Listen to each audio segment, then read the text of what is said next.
Hi வணக்கம் எல்லாருக்கும். இன்னைக்கு என்னோட கிச்சன் டீப் கிளீனிங் வீடியோ தான் நீங்கள் பார்த்துட்ருக்கீங்க. இது என்ன சிங்க்கெல்லாம் இப்படி இருக்குது, இந்த அளவுக்கு விட்டு வச்சிட்டியா அப்படின்னு தயவுசெய்து யாரும் கமெண்ட்டில் கேட்டுறாதீங்க.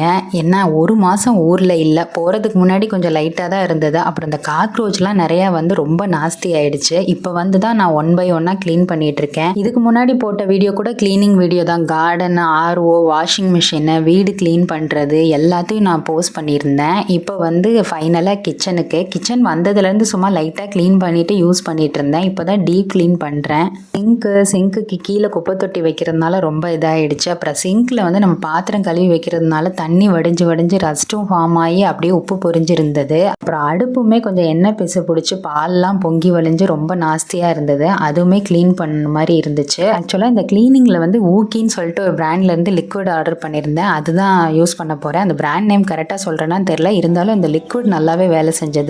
இந்த லிக்விட் யூஸ் பண்ணி இந்த க்ளீனிங்லாம் எப்படி இருக்குன்னு நான் உங்களுக்கு காட்டுறேன். அதுக்கு நீங்கள் என்னோட சேனலை மறக்காமல் சப்ஸ்கிரைப் பண்ணிவிட்டு இந்த வீடியோவை தொடர்ந்து பாருங்கள். இந்த க்ளீனிங் வந்து எப்படி இருக்குது, எவ்வளோ க்ளீன் ஆகிருக்கு, அந்த லிக்விட் வந்து வேலை செய்தா இல்லையா நம்ம பார்ப்போம். என்னோட கிச்சன் பார்த்தீங்கன்னா ரொம்ப பெருசும் கிடையாது, சின்னதும் கிடையாது. மேனேஜ் பண்ணிக்கிற அளவுக்கு ஓரளவுக்கு மீடியம் சைஸ் கிச்சன் தான். இது பார்த்தீங்கன்னா ரெண்டல் ஹவுஸ் தான், வில்லா. ஸோ கொஞ்சம் பெருசாக இருக்கிறதுனால மெயின்டைன் பண்ணுறது ரொம்பவே கஷ்டமாக தான் இருக்குது. அப்பப்போ நம்ம க்ளீன் பண்ணிகிட்டே இருக்கிற மாதிரி தான் இருக்குது. டெய்லியுமே ஏதாவது ஒன்று க்ளீன் பண்ணிட்டு இருக்க மாதிரி தான் இருக்குது. இப்போ 1 month ஊருக்கு போயிட்டு வந்ததுனால வரிசையாக ஒன்று ஒன்றா க்ளீன் பண்ணுற மாதிரி ஆயிடுச்சு. இந்த சிம்னிலாம் பார்த்தீங்கன்னா ரொம்ப ஃபஸ்ட்டு வந்த மாடலு. ஸோ அதெல்லாம் வந்து நான் ரொம்ப யூஸ் பண்ணுறதே இல்லை. அதுவும் கொஞ்சம் எண்ணெய் பிசுறு பிடிச்சி போய் தான் இருந்தது. இப்போ வந்து சிங்க்கு கீழே நம்ம க்ளீன் பண்ண ஆரம்பிச்சிடலாம். இந்த பிராண்டு தான் நான் சொன்னேன். இதை ஃபஸ்ட்டு நான் ஸ்ப்ரே பண்ணி விட்டுட்டேன். இது எங்கெல்லாம் யூஸ் பண்ணலான்னு பார்த்தீங்கன்னா மைக்கா, வுட்டு, கிளாஸு, அப்புறம் வந்து பைப்பு, சிங்க்கு எல்லாத்துலேயுமே யூஸ் பண்ணுற மாதிரி தான் இருந்தது. இந்த மாதிரி லிக்விடை அடிச்சுட்டு தேய்ச்சி எடுக்கும்போது இந்த அளவுக்கு கருப்பாக வந்தது. அது தேய்க்கும் போது அங்கங்கே செவுத்துல வேற பட்டுருச்சு. அது ஒன்றும் பண்ண முடியல. அப்புறம் மீதி இருக்கிற இடத்துல எல்லாம் ஸ்ப்ரே பண்ணி விட்டுட்டு அப்புறம் நான் வந்து துடைக்க ஆரம்பிச்சிட்டேன். ஏதோ என்னால் முடிஞ்ச அளவுக்கு க்ளீன் பண்ணிட்டேன். ஏன்னா இந்த லிக்விட் வந்து என் ஸ்கின்னுக்கு வந்து செட் ஆகலை.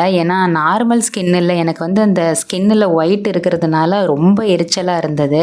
அதனால் ஓரளவுக்கு மட்டும் நான் தேய்ச்சி எடுத்துட்டேன். ஸ்ப்ரே பண்ணி விட்டுட்டு 1 நிமிஷம் இல்லை 2 நிமிஷம் வந்து விட்டுட்டு க்ளீன் பண்ணாலே போயிடும்ன்ற மாதிரி அந்த லிக்விட் பாட்டிலில் போட்டிருந்தது. அதனால் நான் வந்து சும்மா லைட்டாக அங்கங்கே ஸ்க்ரப் பண்ணி விட்டுட்டு துணி வச்சு நல்லா தேய்ச்சி எடுத்துட்டேன்.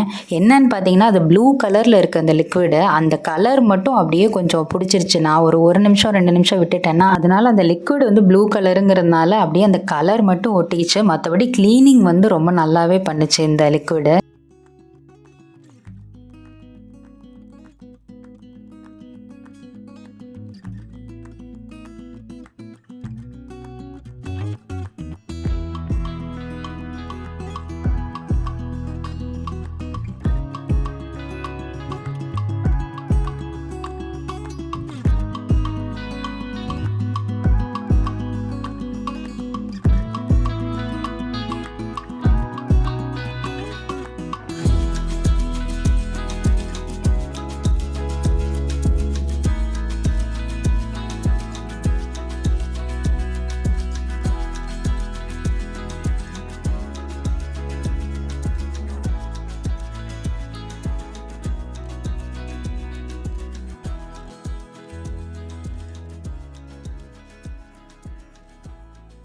அப்புறம் பார்த்தீங்கன்னா அடுப்பும் கொஞ்சம் எண்ணெய் பிசுறு பிடிச்சி பால் பொங்கி வடிஞ்சு ஒரு மாதிரி காஞ்சு போய் தான் இருந்துச்சு. அடுப்பு கீழேயும் சரி அடுப்பும் சரி எல்லாத்தையும் கொஞ்சம் நல்லா நைஃபை வச்சு அப்படி இப்படி குத்தி விட்டுட்டு நான் க்ளீன் பண்ணேன்.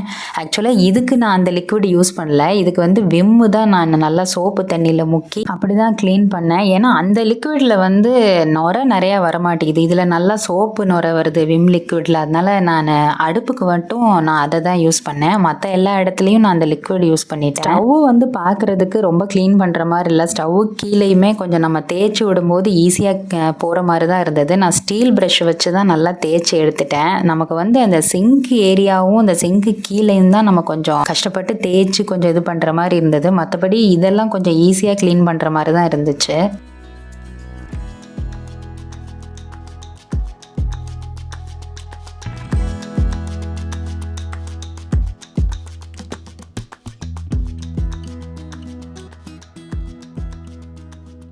சிம்னியுமே ஈஸியாக க்ளீன் பண்ணுற மாதிரி தான் இருந்தது. ரொம்பலாம் எண்ணெய் பிசுறு இல்லை. ஏன்னா அதிகமாக நான் அதை யூஸ் பண்ணாததுனால அதெல்லாம் க்ளீன் பண்ணினேன். ஆக்சுவலாக அந்த வீடியோ எடுக்க மறந்துட்டேன். அதுக்கப்புறம் அந்த சிங்க் ஏரியாவில் வந்து மேலாப்பில் வந்து நான் க்ளீன் பண்ணுறதுக்கு ஸ்டார்ட் பண்ணிட்டேன். நம்ம இங்கே தான் வந்து பாத்திரத்தை கழுவி நம்ம வைக்கிறோம். பாத்திரம் கழுவி வைக்கிற இந்த பிளாஸ்டிக் பிளேட் ஸ்டாண்ட் வந்து நான் அமேசானில் தான் வாங்கினேன். ரொம்ப நல்லா இருக்குது. தண்ணியெலாம் நல்லா வடிஞ்சு கொஞ்சம் அப்பப்போ இப்படியா இருக்கும். அதை ஆனால் வாஷ் பண்ணால் நல்லா போயிடும். மற்றபடி இது நல்லாவே இருக்குது. லிங்க் டிஸ்கிரிப்ஷனில் இருக்குது, செக் பண்ணி பாருங்கள் வேணுங்கிறவங்க. அதை ஃபஸ்ட்டு தேய்ச்சிட்டு இருந்தேன். தேய்ச்சிட்டு நம்ம வெளியில் வச்சுட்டோன்னா அது ட்ரை ஆகிட்டு இருக்கும். அந்த கேப்பில் நம்ம சிங்கை வந்து க்ளீன் பண்ணி முடிச்சிடலாம். அதுக்கப்புறம் நம்ம திரும்ப அந்த ஸ்டாண்டை செட் பண்ணி வச்சுட்டோம்னா நமக்கு அந்த ஏரியா முடிஞ்சிடும். நமக்கு அதுக்கப்புறம் அந்த பிளேட்லாம் வந்து இந்த ஸ்டாண்டில் நம்ம வச்சுக்கலாம். இது நம்ம ஈஸியாக கலட்டி மாட்டி கழுவிக்கிற மாதிரி தான் இருக்கும். ரொம்ப யூஸ்ஃபுல்லாக இருக்கும். கீழே வந்து இந்த மாதிரி தண்ணியெல்லாம் வடிஞ்சிரும். மேலே நமக்கு வந்து எல்லாம் வச்சுக்கிற மாதிரி இருக்கும். நல்லாயிருக்கும்.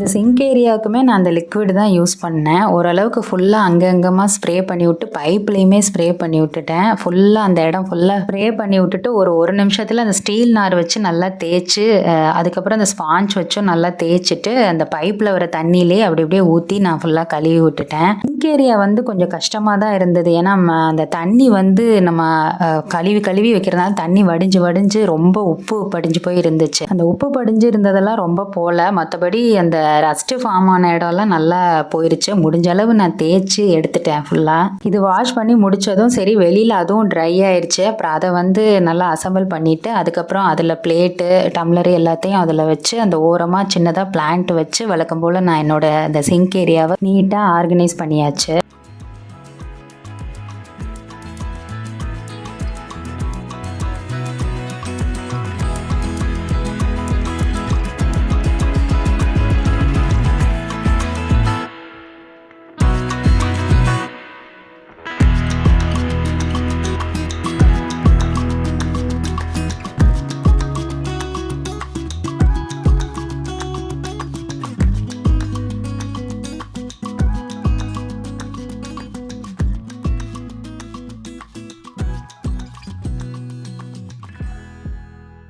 இப்போ நாங்கள் அரேஞ்ச் பண்ணிகிட்ருக்க அந்த உட்டன் ஆர்கனைசர் வந்து சப்பாத்தி கட்டை, அதுக்கப்புறம் நம்ம கட்டர் போர்டு இருக்குல்ல கிச்சனில் யூஸ் பண்ணுறது, அப்புறம் நம்ம லிட்டு இந்த மாதிரி இதெல்லாம் வச்சுக்கலாம். நீட்டாக ஆர்கனைஸ் பண்ணுற மாதிரி ஆயிரும். ஒரு 5 ஐட்டம் வரைக்கும் நீங்கள் அதில் வச்சுக்கலாம். நல்லா ஸ்ட்ராங்காகவே இருக்குது. அமேசானில் தான் வாங்கினேன். அதோட லிங்க்கும் கொடுக்குறேன் டிஸ்கிரிப்ஷனில், செக் பண்ணி பாருங்கள். அப்புறம் அப்படியே நான் வந்து இந்த கவுண்டர் டாப்பும் வந்து க்ளீன் பண்ண ஆரம்பிச்சிட்டேன். அந்த டைல்ஸு அந்த கவுண்டர் டாப்பும் வந்து ஃபுல்லாக ஸ்ப்ரே பண்ணி விட்டுட்டு இந்த மாதிரி ஸ்டீல் ப்ரஷ் வச்சு நல்லா தேய்ச்சிட்டேன். கிச்சனில் பார்த்தீங்கன்னா கவுண்டர் டாப்பும் டைல்ஸும் பார்த்தீங்கன்னா ரொம்ப உயரமாகவும் அகலமாகவும் இருந்தது. அந்த வீடியோ எடுக்கும் போதெல்லாம் வந்து அந்த குழம்பு இதெல்லாம் சரியாக தெரியாததுனால தான் இந்த எல்இடி லைட்லாம் நான் போட்டு செட் பண்ணேன். கொஞ்சம் நல்லா பிரைட்டாக தெரியணுங்கிறதுக்காக. ஓரளவுக்கு இந்த கடைசிலேருந்து அந்த கடைசி வரையும் ஸ்ப்ரே பண்ணி தொடச்சி எடுத்தாச்சு.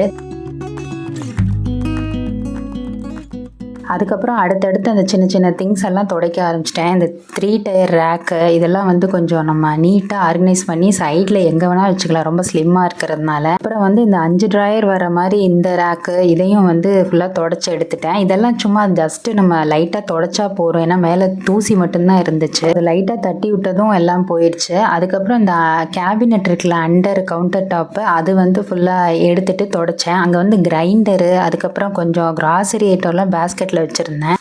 அதுக்கப்புறம் இந்த அரிசி போட்டு பாக்ஸ் எல்லாத்தையும் எடுத்து வச்சுட்டு அதையும் தொடச்சேன். ஆக்சுவலா இங்கே அவ்வளவா தூசி கிடையாது. நம்ம அந்த கிரைண்டர் எடுக்கும்போது அந்த பாக்ஸ் எடுக்கும் போதெல்லாம் அந்த கீழே வந்து இழுத்து இந்த மாதிரி கருப்பு கலர்ல கோடு மாதிரி ஆகும். நம்ம அதை எடுக்கும்போது வைக்கும்போது இந்த மாதிரி லைட்டா அந்த ஸ்கிராட்ச் மாதிரி ஆகும்போது அந்த கருப்பா ஒட்டும். அதை மட்டும் அப்படியே கிளீன் பண்ற மாதிரி பண்ணிக்கலாம். மற்றபடி அங்க பெருசா ஒன்றும் வேலை இல்லை.